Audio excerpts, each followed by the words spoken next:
പ്രധാനമന്ത്രി നരേന്ദ്രമോദി ലോകത്തിലെ ഏറ്റവും സ്വാധീന ശക്തിയുള്ള ഒരു വ്യക്തിയാണെന്ന്, ഒരു രാഷ്ട്രീയ നേതാക്കളിൽ ഒരാളാണെന്ന് പറഞ്ഞു കഴിഞ്ഞാൽ അതിന് എതിർക്കാൻ ആരും തന്നെ കാണില്ല. പക്ഷേ ഈ കഴിഞ്ഞ ദിവസത്തെ ഒരു വിമർശനമാണ് ഈ ഒരു വീഡിയോ ചെയ്യാനുള്ള കാരണം പാറ്റ പാർട്ടിയുടെ നേതാവ് അഭിജിത്ത് ദീപ്കെ പ്രധാനമന്ത്രിയെക്കുറിച്ച് ഒരു വളരെ മോശമായിട്ടും പരിഹാസപൂർവമായിട്ടുമുള്ളൊരു വിമർശനം മീഡിയ മാധ്യമങ്ങളോടോ തൻ്റെ വീട്ടിലിരുന്ന് മാധ്യമങ്ങളോടെന്തോ സംസാരിച്ചതാണെന്ന് തോന്നുന്നു അങ്ങനെ കാണാനിടയായത്. അതിനെക്കുറിച്ചാണ്. കാരണം അദ്ദേഹം പറഞ്ഞത് എന്താണ്, പ്രധാനമന്ത്രിക്ക് സോഷ്യൽ മീഡിയ ഇൻഫ്ലുവൻസർ ആകാനാണ് ഏറ്റവും യോഗ്യത, അതുകൊണ്ട് പ്രധാനമന്ത്രി പദം ഒഴിഞ്ഞ് ആ ഒരു ഇൻഫ്ലുവൻസറിലേക്ക് പോകൂ എന്നാണ് അദ്ദേഹം പറഞ്ഞിരിക്കുന്നത്. പക്ഷേ അത് കേവലം നമുക്കറിയാം 30 വയസ്സ് മാത്രമേ ഉള്ളൂ ഈ അഭിജിത്ത് ദീപ്കെ എന്ന പാറ്റ പാർട്ടിയുടെ, കോക്രോച്ച് പാർട്ടിയുടെ CJPയുടെ നേതാവിന്. അദ്ദേഹത്തിൻ്റെ രാഷ്ട്രീയ പാരമ്പര്യം എന്താണെന്നും അതും പ്രധാനമന്ത്രി നരേന്ദ്രമോദിയുടെ രാഷ്ട്രീയ പാരമ്പര്യം എന്താണെന്നും ഇന്ത്യയിലെ ജനങ്ങൾക്ക് വളരെ വ്യക്തമായി തന്നെ അറിയാവുന്ന കാര്യം തന്നെയാണ്. എങ്കിലും ഒന്നുകൂടെ വ്യക്തമായിട്ട് പറഞ്ഞു കഴിഞ്ഞാൽ ഈ കോക്രോച്ച് പാർട്ടി CJP എങ്ങനെയാണ് തുടങ്ങിയത് എന്ന് ഞാനൊന്ന് പറയാം. അപ്പോൾ നമുക്ക് തന്നെ മനസ്സിലാവും അത് എത്രമാത്രം ശിഥിലമാണ് ആ പറഞ്ഞ വാക്കുകൾ. മഹാരാഷ്ട്രയിലെ ഒരു സാധാരണ ദളിത് കുടുംബത്തിൽ ജനിച്ച് ജേർണലിസം പഠിച്ച് അമേരിക്കയിലെ ബോസ്റ്റൺ യൂണിവേഴ്സിറ്റിയിൽ നിന്ന് ഒരു മാസ്റ്റർ ബിരുദവും കഴിഞ്ഞ് വെറുതെ നിൽക്കുന്ന സമയത്താണ് ആം ആദ്മി പാർട്ടിക്ക് വേണ്ടി 2018 to 2023 സമയത്ത്, ആ ഒരു കാലയളവിലാണ്, ആ ഒരു സമയത്ത് ആം ആദ്മി പാർട്ടിക്ക് വേണ്ടി ഡിജിറ്റൽ സ്ട്രാറ്റജിസ്റ്റായിട്ട് അഭിജിത്ത് പ്രവർത്തിക്കാൻ തുടങ്ങിയത്. 2026 മെയ് 15 സുപ്രീം കോടതിയിൽ ഒരു വാദം നടക്കുന്നതിനിടെ തൊഴിലില്ലാത്ത യുവാക്കളെ എന്ന് പറഞ്ഞ് ചീഫ് ജസ്റ്റിസ് പാറ്റകളെ എന്ന് പറഞ്ഞാൽ കോക്രോച്ചസിനെ ഉപമിച്ചുകൊണ്ട് ഒരു പരാമർശം നടത്തി. ഈ തൊഴിലില്ലാത്ത യുവാക്കൾക്ക്, അതായത് അലസരും, അതിൻ്റെ ഒരു മീനിങ് എന്ന് പറഞ്ഞാൽ voice of the lazy of unemployed എന്നാണ് പറയുന്നത്. അങ്ങനെയാണ് സുപ്രീം കോടതി ചീഫ് ജസ്റ്റിസ് വിശേഷിപ്പിച്ചത് തൊഴിലില്ലാത്ത യുവാക്കളെ. അപ്പോൾ അങ്ങനെ ഒരു പരാമർശം നടത്തിയതിലുള്ള ഒരു വിവാദത്തിന് വേണ്ടിയിട്ട് മെയ് 15 സുപ്രീം കോടതിയിൽ ഒരു കേസ് വാദിക്കുന്നതിനിടെയായിരുന്നു സുപ്രീം കോടതി ചീഫ് ജസ്റ്റിസിൻ്റെ ഇങ്ങനൊരു പരാമർശം. അതായത് അലസന്മാരും തൊഴിലില്ലാത്തവരുമായ യുവാക്കളെ എന്ന് അഭിസംബോധന ചെയ്തത്രേ. അതേ തുടർന്ന് അദ്ദേഹത്തിന് ഭയങ്കരമായിട്ട് കോംപ്ലക്സ് വരികയും അങ്ങനെ 2026 മെയ് 16 എക്സ് പ്ലാറ്റ്ഫോമിലൂടെ CJP കോക്രോച്ച് ജനതാ പാർട്ടി എന്ന ആശയത്തിന് തുടക്കമിടുകയും ചെയ്തു. അപ്പം ഒന്ന് ഓർക്കണം, ഇത് മെയ് 16 2026 മെയ് 16 ഈ CJP എന്ന് പറയുന്ന കോക്രോച്ച് ജനതാ പാർട്ടിയുടെ ഉദയം. അതും സോഷ്യൽ മീഡിയ പ്ലാറ്റ്ഫോമിൽ തന്നെ, എക്സ് എന്ന് പറയുന്നത്, പണ്ട് നമ്മളിതിനെ ട്വിറ്റർ എന്ന് പറയും.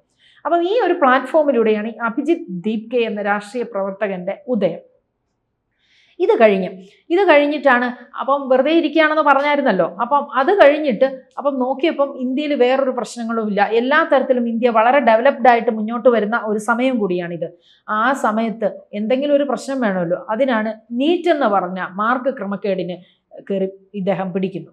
എന്നിട്ട് നീറ്റ് ക്രമക്കേടിൽ എന്താ സംഭവിച്ചതെന്ന് തന്നെ അഭിജിത്തിന് അറിയുമെന്ന് തന്നെ അറിയില്ല. കാരണം പറഞ്ഞാൽ അത്രേ ഉള്ളൂ. എന്ന് വെച്ചാൽ അതിനെക്കുറിച്ച് വലിയ പറയൊന്നുമില്ല. നമ്മൾ പറയില്ലോ, ഈ യങ് ആയിട്ടുള്ള മൈൻഡിനെ കുറച്ച് സൂപ്പർ ഹീറോ പരിവേഷമൊക്കെ കിട്ടാൻ വേണ്ടിയിട്ട് എന്തെങ്കിലുമൊക്കെ ചെയ്യാന്നുള്ള ഒരു കോൺസെപ്റ്റ് ഉണ്ടല്ലോ, ആ ഒരു കോൺസെപ്റ്റിനെ പോലെ തന്നെ പുള്ളി ഈ നീറ്റ് ക്രമക്കേട് വന്ന്, അതല്ലാതെ അതിനെക്കുറിച്ച് വളരെ ആഴത്തിൽ പഠിച്ച് എന്താണ് നീറ്റ് ക്രമക്കേടിൽ, എന്താണ്, എവിടെയാണ് സംഭവിച്ചത് പിഴവ് എന്നൊന്നും മനസ്സിലാക്കിയിട്ടൊന്നുമല്ല ഇത് ഈ ഒരു നീറ്റ് ക്രമക്കേടിനെ ചേർത്ത് യാതൊരു രാഷ്ട്രീയ പാരമ്പര്യവും ഇല്ലാതെ ഈ ഒരു പ്രതിഷേധം അങ്ങ് തുടങ്ങിയത് സോഷ്യൽ മീഡിയയിലൂടെ. ആ സോഷ്യൽ മീഡിയ പ്ലാറ്റ്ഫോമിലൂടെ തന്നെ, വെറും 30 വയസ്സേ ആയുള്ളൂ ഈ യുവാവിന്.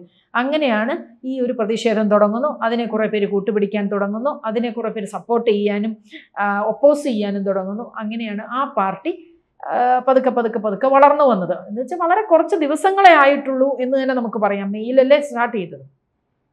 എന്നിട്ട് ആ അഭിജിത്ത് ദീപ്കെ എന്ന 30 വയസ്സുകാരനാണ് പ്രധാനമന്ത്രി നരേന്ദ്രമോദിയെക്കുറിച്ച് ഇത്ര മോശമായിട്ടുള്ള ഒരു പരാമർശം വന്നത്. പ്രധാനമന്ത്രി നരേന്ദ്രമോദിയുടെ കുറിച്ച് ഞാൻ പറഞ്ഞു തരേണ്ട കാര്യമൊന്നുമില്ല. എങ്കിൽ പോലും അദ്ദേഹത്തിൻ്റെ ഈ കഴിഞ്ഞ ദിവസം അദ്ദേഹം പറഞ്ഞല്ലോ, ഇങ്ങനെയൊരു പ്രതിഷേധം ഉണ്ടായപ്പം അദ്ദേഹം ഈ സോഷ്യൽ മീഡിയ പ്ലാറ്റ്ഫോമിലൂടെ അദ്ദേഹത്തിൻ്റെ ഒരു 2 ദിവസമായിട്ടൊരു ടോക്ക് ഉണ്ടായിരുന്നു. ഒരു വളരെ ചെറിയ സമയത്തിലാണ് അദ്ദേഹം ആ ടോക്ക് നടത്തിയത്. അതിന് ഒരുപാട് ദശലക്ഷം, ഏതാണ്ട് ഇൻസ്റ്റാഗ്രാമിൽ ഒക്കെ ഏതാണ്ട് 105 മില്യൺ, അതായത് 10.5 കോടി ഫോളോവേഴ്സ് അദ്ദേഹത്തിന് പെട്ടെന്ന് തന്നെ വന്നു. നേരത്തെ തന്നെ ഏറ്റവും കൂടുതൽ ഫോളോവേഴ്സ് ഉള്ള ലോകത്തിലെ രാഷ്ട്രീയ നേതാക്കളിൽ ഒരാളായിരുന്നു മോഡി. അതിനൊപ്പം തന്നെയാണ് ഇതിന് ഇത്രയധികം ഹൈപ്പ് വന്നതും.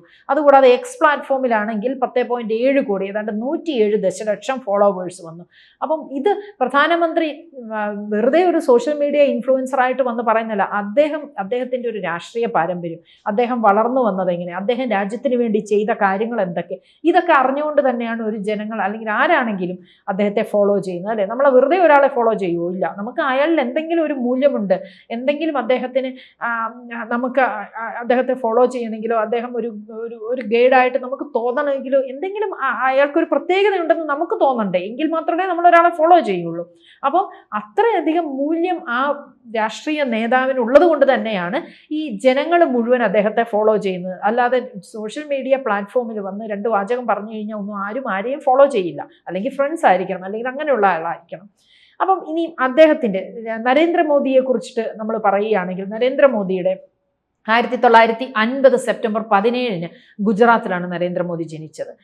ഒരു സാധാരണ കുടുംബത്തിൽ തന്നെ ജനിച്ചതാണ്. കൗമാരപ്രായത്തിൽ തന്നെ അദ്ദേഹം RSSൽ സ്വയം സേവകനായി പ്രവർത്തിച്ചു.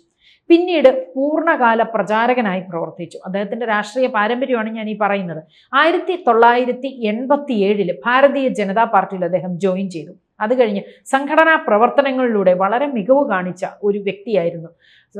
സംസ്ഥാന ദേശീയ തലങ്ങളിൽ അദ്ദേഹം ഉയർന്നു. അങ്ങനെ 2001 to 2014 വരെ ഗുജറാത്ത് മുഖ്യമന്ത്രിയായി അദ്ദേഹം സേവനമനുഷ്ഠിച്ചു. വ്യവസായ നിക്ഷേപം, അടിസ്ഥാന സൗകര്യ വികസനം, വൈദ്യുതി വിതരണം തുടങ്ങിയ എല്ലാ മേഖലകളിലും അദ്ദേഹം വളരെ എനർജറ്റിക് ആയിട്ട് പ്രവർത്തിച്ച ഒരു വ്യക്തി കൂടിയായിരുന്നു. 2014 ഇന്ത്യയുടെ പ്രധാനമന്ത്രിയായി അദ്ദേഹം പ്രധാനമന്ത്രി ആവുന്നത്. അത് കഴിഞ്ഞ് വീണ്ടും 2019 വീണ്ടും കൂടുതൽ ഭൂരിപക്ഷത്തോടെ വീണ്ടും ഇന്ത്യയുടെ പ്രധാനമന്ത്രിയായി വിജയിക്കുകയാണ് ഉണ്ടായത്. ഇനി അദ്ദേഹം എന്തൊക്കെ ചെയ്തു നമ്മുടെ രാഷ്ട്രത്തിന് വേണ്ടി? അദ്ദേഹം ഗുജറാത്ത് മുഖ്യമന്ത്രിയായിരുന്നു. അത് കഴിഞ്ഞിട്ടാണ് അദ്ദേഹം ഇന്ത്യയുടെ പ്രധാനമന്ത്രിയാവുന്നത്. എന്തൊക്കെയാണ് നമ്മുടെ രാഷ്ട്രത്തിന് വേണ്ടി ചെയ്തതെന്ന് ചോദിച്ചാൽ നമുക്കത് പറയാൻ വാക്കുകളില്ല. കാരണം 2014 വരെ ഇന്ത്യ എങ്ങനെയാണ് കിടന്നിരുന്നത്, അത് കഴിഞ്ഞിട്ട് ഇന്ത്യയുടെ ഒരു ഡെവലപ്മെൻറ്റ് ഏത് വിഭാഗത്തിലാണ്? പ്രതിരോധ മേഖലയിൽ ഇന്ത്യയുടെ ഡെവലപ്മെൻറ്റ്സ് എന്തായിരുന്നു? മേക്ക് ഇൻ ഇന്ത്യ എന്ന് പറഞ്ഞ് ഇന്ത്യയിൽ തന്നെ ഇന്ത്യക്ക് വേണ്ട ആയുധങ്ങൾ മിക്കതും തന്നെ നിർമ്മിക്കാൻ തുടങ്ങി അദ്ദേഹം. അത് കഴിഞ്ഞിട്ട് അതിന് മുമ്പൊക്കെ ഇന്ത്യ എത്രയോ 80% ആയുധങ്ങളും റഷ്യ പോലുള്ള രാജ്യങ്ങളിൽ നിന്ന് വാങ്ങിക്കുകയായിരുന്നു, ഇറക്കുമതി ചെയ്യുകയായിരുന്നു. ഇപ്പം അത് കഴിഞ്ഞ് പിന്നെയാണ് ഇന്ത്യ മേക്ക് ഇൻ ഇന്ത്യ എന്നൊരു പുതിയ തന്ത്രത്തിലൂടെ അല്ലെങ്കിൽ ആ ഒരു ക്യാമ്പയിനിലൂടെ ഇന്ത്യക്ക് വേണ്ടിയിട്ടുള്ള ആയുധങ്ങൾ നിർമ്മിക്കാൻ തുടങ്ങി. ഇന്ത്യയുടെ എല്ലാ മേഖലകളിലും വികസനം അദ്ദേഹം ശ്രദ്ധിച്ചിരുന്നു. വികസനത്തിൻ്റെ കാര്യത്തിൽ അദ്ദേഹം ശ്രദ്ധിച്ചിരുന്നു. പിന്നെ ശക്തമായൊരു കേന്ദ്ര ഭരണം അദ്ദേഹം കാഴ്ചവെച്ചു. അതുകൊണ്ട് തന്നെയാണ് ഈ ജനങ്ങൾ മുഴുവൻ, അല്ലെങ്കിൽ പണ്ട് ഉള്ള കോൺഗ്രസ് ആയിരുന്നല്ലോ അത്ര നാൾ വരെ, പക്ഷെ ആ ഒരു രാഷ്ട്രീയ ഭരണത്തിൽ നിന്ന് വ്യത്യസ്തമായിട്ട് ജനങ്ങൾക്ക് തോന്നിയത് കൊണ്ട് മാത്രമാണ് ഈ മോദി സർക്കാരിനെ ജനങ്ങൾ പിടിച്ചു നിർത്തിയതെന്നുള്ളതിന് ഒരു സംശയമില്ല. കാരണം ഒരു പാർട്ടി ഇല്ലാത്ത, എന്നെപ്പോലൊന്ന് എനിക്കൊന്നും ഒരു പാർട്ടിയിലും യാതൊരു ആഭിമുഖ്യവും ഇല്ലാത്തൊരു വ്യക്തി തന്നെയാണെങ്കിലും നമ്മുടെ രാജ്യത്തിൻ്റെ വികസനം ഓരോ ദിവസം കഴിയുന്തോറും കൂടി വരുമ്പോൾ നമുക്ക് ആ ഒരു രാജ്യത്തിൻ്റെ നാഥനോട്, അതായത് നമുക്ക് ആ പ്രധാനമന്ത്രിയോട് നമുക്കൊരു ആദരവ് തോന്നും, അല്ലേ? ഓട്ടോമാറ്റിക്കലി നമുക്കങ്ങനെ തോന്നുന്നു, ഗ്രാജുവലി നമുക്കങ്ങനെ തോന്നുന്ന ഒരു വികാരമാണത്. പക്ഷെ പിന്നീടാണ് നമ്മൾ അദ്ദേഹത്തെക്കുറിച്ച് കൂടുതൽ മനസ്സിലാക്കുമ്പോൾ അദ്ദേഹം വിദേശ രാജ്യങ്ങളിൽ പോകുന്നു, പല കാര്യങ്ങളും നമ്മുടെ രാജ്യത്ത് ഇംപ്ലിമെൻറ്റ് ചെയ്യുന്നു. അങ്ങനെ UPI പേയ്മെൻറ്റ് സംവിധാനങ്ങൾ, അതുപോലെ ഒരുപാട് കാര്യങ്ങളുണ്ട്. ഡിജിറ്റൽ ഇന്ത്യയെ മൊത്തത്തിൽ മാറ്റിമറിച്ചു. അതേപോലെ ആത്മനിർഭർ ഭാരത് എന്ന് പറഞ്ഞു തുടങ്ങിയ പദ്ധതികൾ, ക്ഷേമ പദ്ധതികൾ, ഇപ്പം നമ്മുടെ നാട്ടിലുള്ള പാവങ്ങൾക്ക് പോലും ഒരുപാട് പദ്ധതികൾ കേന്ദ്ര സർക്കാരിൻ്റേതായിട്ടുണ്ട്. അപ്പോൾ ഇതെല്ലാ സംഭവങ്ങളും എല്ലാ മേഖലകളും, ഈവൻ വിദ്യാഭ്യാസ മേഖലകളിൽ പോലും നമ്മുടെ യൂണിവേഴ്സിറ്റീസ്, നമ്മുടെ ഗവേഷണ സ്ഥാപനങ്ങൾ, അതല്ലാതെ ബാക്കി ഇൻഫ്രാസ്ട്രക്ചർ രാജ്യത്തിൻ്റെ, അതല്ലാതെ ISRO, അങ്ങനെ ഉപഗ്രഹം വിക്ഷേപം, ആ ഒരു മേഖലകളിൽ അങ്ങനെ എല്ലാ തരത്തിലും രാജ്യത്തിൻ്റെ എല്ലാ പുരോഗതിയും ലക്ഷ്യം വെച്ചുകൊണ്ട് തന്നെ മുന്നോട്ട് പോയ ഒരു പ്രധാനമന്ത്രി നരേന്ദ്രമോദി. അങ്ങനെയുള്ള പ്രധാനമന്ത്രി നരേന്ദ്രമോദി സോഷ്യൽ മീഡിയ പ്ലാറ്റ്ഫോമിൽ വന്ന് 2 ടോക്ക് എടുത്തു കഴിഞ്ഞാൽ, ഒന്ന് 40 മിനിറ്റിൻ്റെയോ ഒന്ന് 1 മണിക്കൂർ എന്തോ ആയിരുന്നു, യുവാക്കളോട് സംവാദിക്കുമ്പോൾ അതിന് ഫോളോവേഴ്സ് വരുന്നത് വെറും സോഷ്യൽ മീഡിയ ഇൻഫ്ലുവൻസർ ആയതുകൊണ്ടല്ല അഭിജിത്തെ, അത് വരുന്നത് അദ്ദേഹത്തിൻ്റെ മികവ് കൊണ്ടാണ്, അദ്ദേഹത്തിൻ്റെ പ്രവർത്തന മികവ് കൊണ്ടാണ്. അത് ആദ്യം മനസ്സിലാക്കുക. അല്ലാതെ അഭിജിത്ത് ദീപ്കെ എന്ന് പറയുന്ന ഒരു വ്യക്തി, വെറും 30 വയസ്സുള്ള ഒരു വ്യക്തി രാജ്യത്തെക്കുറിച്ച് എന്തറിയാൻ, രാജ്യത്തെക്കുറിച്ച് എന്ത് മനസ്സിലാക്കിയിട്ടാണ് ഒരു വിപ്ലവം നടത്തി അല്ലെങ്കിൽ ഒരു പ്രതിഷേധം നടത്തിയെങ്കിൽ പ്രധാനമന്ത്രി ആവില്ല.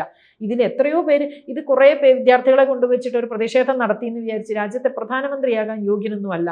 അതാദ്യം പഠിച്ചിട്ട് എന്താണ് രാജ്യം, എന്താണ് രാജ്യത്തിന് വേണ്ട കാര്യങ്ങൾ, അല്ലാതെ ഒരു ജേർണലിസം പഠിച്ച് പബ്ലിക് റിലേഷൻസിൽ ഒരു PG എടുത്തെന്ന് വിചാരിച്ച് രാജ്യത്തെക്കുറിച്ച് അറിയണമെങ്കിൽ അതിനൊരു രാഷ്ട്രീയ പാരമ്പര്യം വേണം. നമ്മുടെ രാഷ്ട്രത്തെ നിലനിർത്തും, നമ്മുടെ ജനാധിപത്യ രാജ്യമായതുകൊണ്ട് തന്നെ നമ്മുടെ രാജ്യം നിലനിൽക്കുന്നത് രാഷ്ട്രീയ പാർട്ടികളിലൂടെയാണ്. അപ്പോൾ ഒരു രാഷ്ട്രീയ പാരമ്പര്യം കൂടി അതിന് വേണ്ടതാണ്. അതുകൊണ്ട് ഇങ്ങനെയുള്ളൊരു പരാമർശം അഭിജിത്ത് ദീപ്കയിൽ നിന്ന് വന്നതുകൊണ്ടാണ് ഇങ്ങനെ ഒരു വീഡിയോ ചെയ്യാൻ കാരണം. പ്രധാനമന്ത്രി നരേന്ദ്രമോദിയെക്കുറിച്ച് ഞാൻ പറഞ്ഞു തരേണ്ട കാര്യമില്ല, ജനങ്ങൾക്ക് എല്ലാവർക്കും അറിയാം. പക്ഷേ അങ്ങനെ ഒരു വ്യക്തിയെക്കുറിച്ച് വളരെ മോശമായതും പരിഹാസപൂർവ്വമായും ഒരു പരാമർശം നടത്തിയത് കൊണ്ട് അതിന് റെസ്പോണ്ട് ചെയ്ത് പറഞ്ഞതേ ഉള്ളൂ. കൂടുതൽ വാർത്തകളും വിശേഷങ്ങളും നിങ്ങളിലേക്ക് എത്താൻ ABC മലയാളം സബ്സ്ക്രൈബ് ചെയ്യുക, ബെൽ ബട്ടണും അമർത്തുക.